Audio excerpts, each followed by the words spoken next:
여러분 혹시 이런 생각 해보신 적 있으십니까?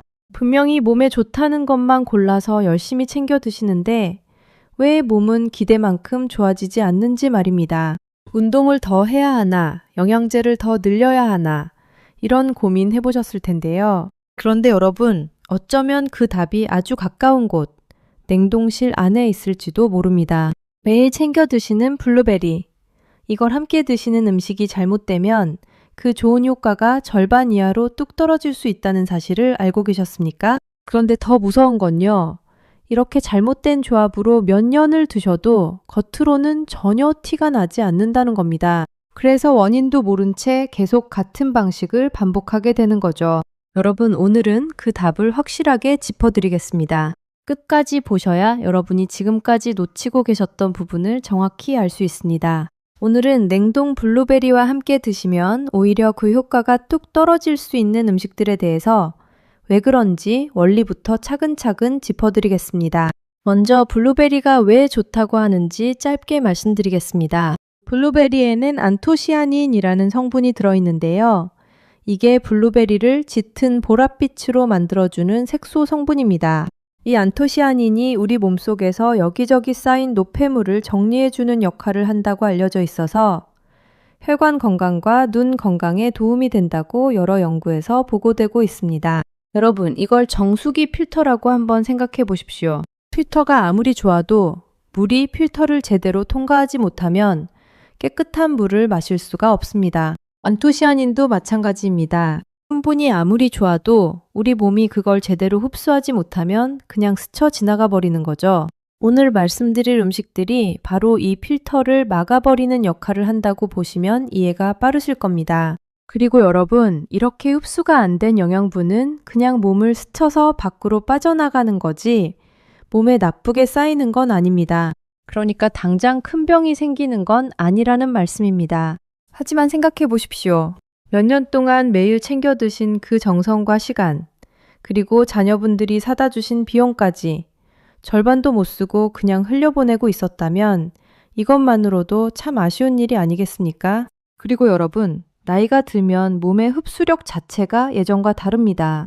마치 오래 쓴 배터리가 충전을 해도 예전만큼 오래가지 않는 것처럼 우리 몸도 세월이 흐르면서 영양 흡수 효율이 자연스럽게 떨어지게 됩니다. 그런데 여기에 음식 조합까지 잘못되면 안 그래도 부족한 흡수력이 더 떨어지게 되는 거죠. 그래서 젊은 사람들보다 저희 어르신들이 이 부분을 더 신경 써서 챙기셔야 하는 겁니다.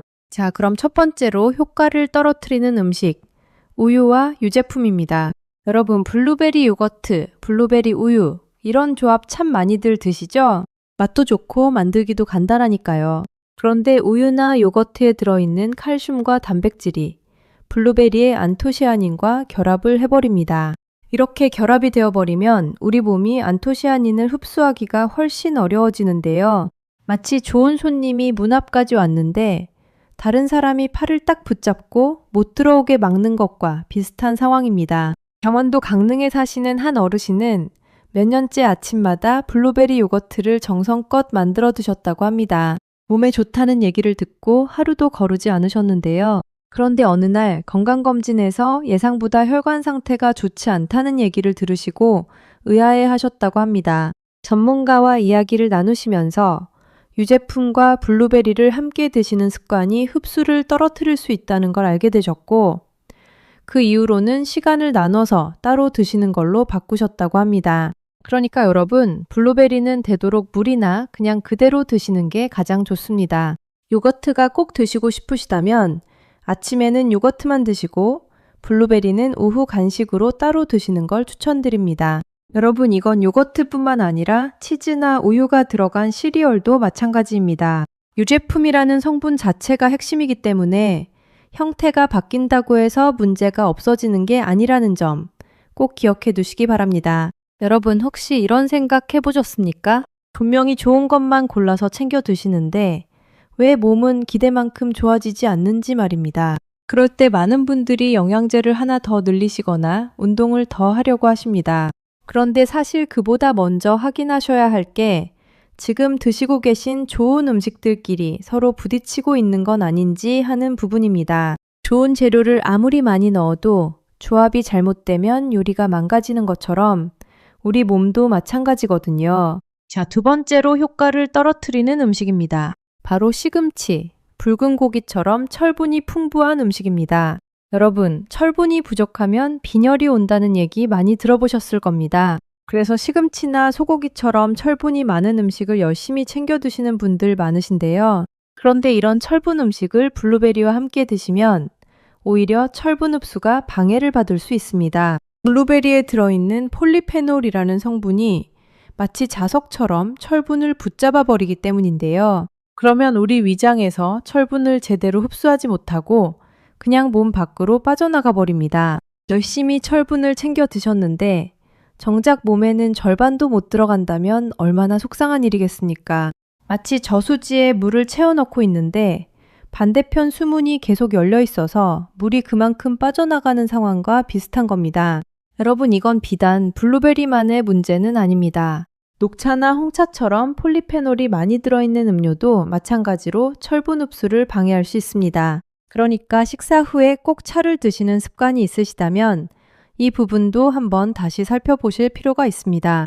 그러니까 여러분, 철분제를 드시고 계시거나 빈혈 관리를 하고 계신다면 블루베리는 최소 2시간 정도 간격을 두고 드시는 걸 권해드립니다. 철분제는 아침 식전에, 블루베리는 오후나 저녁 간식으로 나눠서 드시는 게 좋은 방법입니다.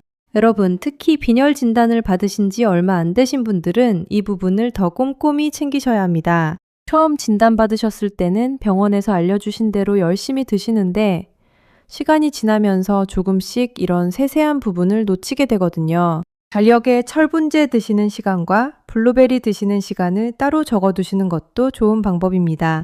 처음에는 조금 불편하게 느껴지실 수 있지만 며칠만 지나면 자연스러운 습관이 되실 겁니다. 자, 이제 세 번째, 오늘 가장 강조하고 싶은 음식입니다. 바로 혈액을 묻게 하는 약, 항응고제나 혈전용 해제를 드시고 계신 분들이 조심하셔야 하는 부분입니다.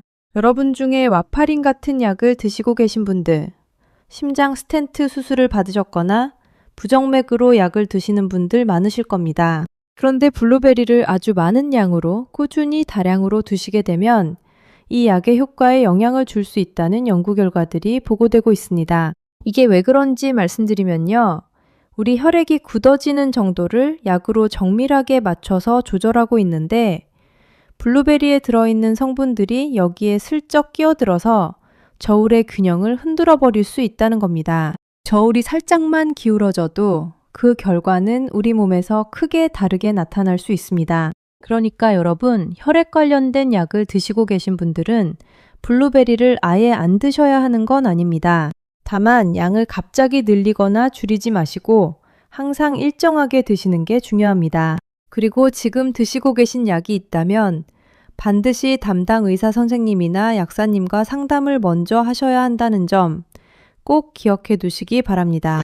여러분, 여기서 잠깐 짚어드리자면 블루베리뿐만 아니라 케일이나 브로콜리처럼 색이 진한 채소들도 비슷한 원리가 적용될 수 있습니다. 그래서 혈액 관련 약을 드시는 분들은 특정 음식을 한꺼번에 몰아서 많이 드시기보다는 골고루 조금씩 꾸준히 비슷한 양을 유지하시는 게 가장 안전한 방법입니다. 그리고 하나 더, 당뇨가 있으신 어르신들도 냉동 블루베리를 드실 때 주의하실 부분이 있습니다.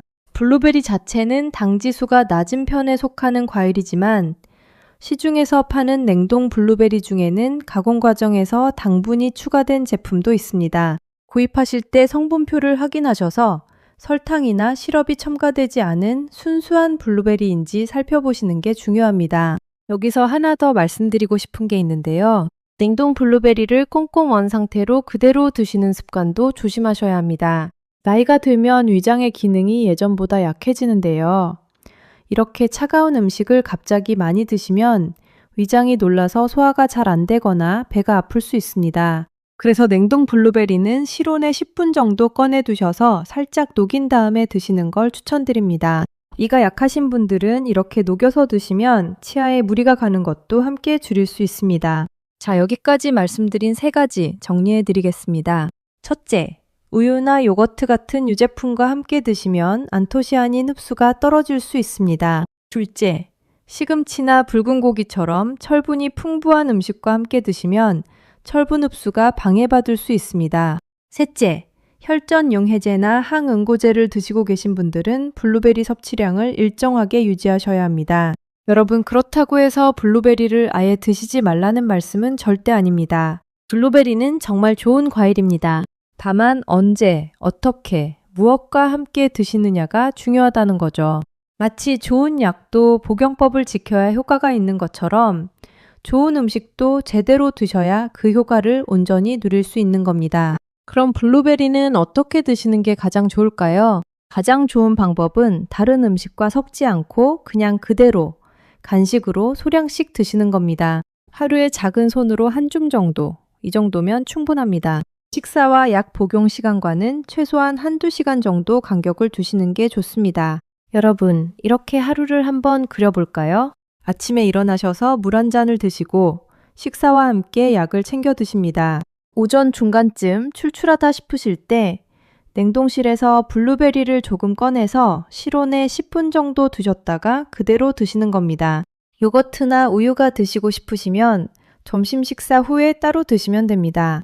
이렇게 시간을 나눠서 드시는 습관만 만들어 두시면 굳이 복잡하게 계산하지 않으셔도 자연스럽게 좋은 조합을 유지하실 수 있습니다. 여러분, 오늘 말씀드린 내용은 일반적인 건강 정보이며 개인의 건강 상태나 복용 중인 약에 따라 다르게 적용될 수 있습니다. 특히 혈액 관련 약을 드시고 계신 분들은 반드시 담당 의사 선생님이나 약사님과 상담하신 후에 섭취량을 결정하시기 바랍니다. 이 영상은 참고용 정보이며 개인의 진단과 치료는 반드시 전문 의료진과 상의하셔야 한다는 점 다시 한번 당부드립니다. 그리고 여러분, 오늘 말씀드린 세 가지를 한 번에 다 지키기 어려우시다면 딱 하나만 먼저 시작해 보시는 것도 좋습니다. 예를 들어 지금 혈액약을 드시고 계신 분이라면 오늘 말씀드린 세 번째 내용부터 먼저 신경 써보시고 그 다음에 나머지도 천천히 습관으로 만들어 가시면 됩니다. 처음부터 완벽하게 하시려고 하면 오히려 부담이 될 수 있으니 하나씩 차근차근 바꿔가시는 게 훨씬 오래 지속할 수 있는 방법입니다. 여러분, 건강이라는 게 대단히 어려운 게 아닙니다. 오늘처럼 작은 습관 하나, 먹는 순서 하나, 시간 간격 하나만 바꾸셔도 몸이 반응한다는 걸 잊지 마셨으면 좋겠습니다. 지금까지 모르고 드셨던 거라면 괜찮습니다. 오늘부터 바꾸시면 됩니다. 늦지 않으셨습니다. 여러분의 건강, 작은 습관 하나가 큰 차이를 만듭니다. 아는 만큼 건강해지시고 실천하는 만큼 오래오래 건강하게 사실 수 있습니다. 오늘도 건강하고 행복한 하루 보내시기 바랍니다. 오늘 영상이 도움이 되셨다면 구독과 좋아요 그리고 댓글에 오늘부터 라고 한번 적어주세요. 다음 시간에는 또 다른 유익한 건강 이야기로 찾아뵙겠습니다. 감사합니다.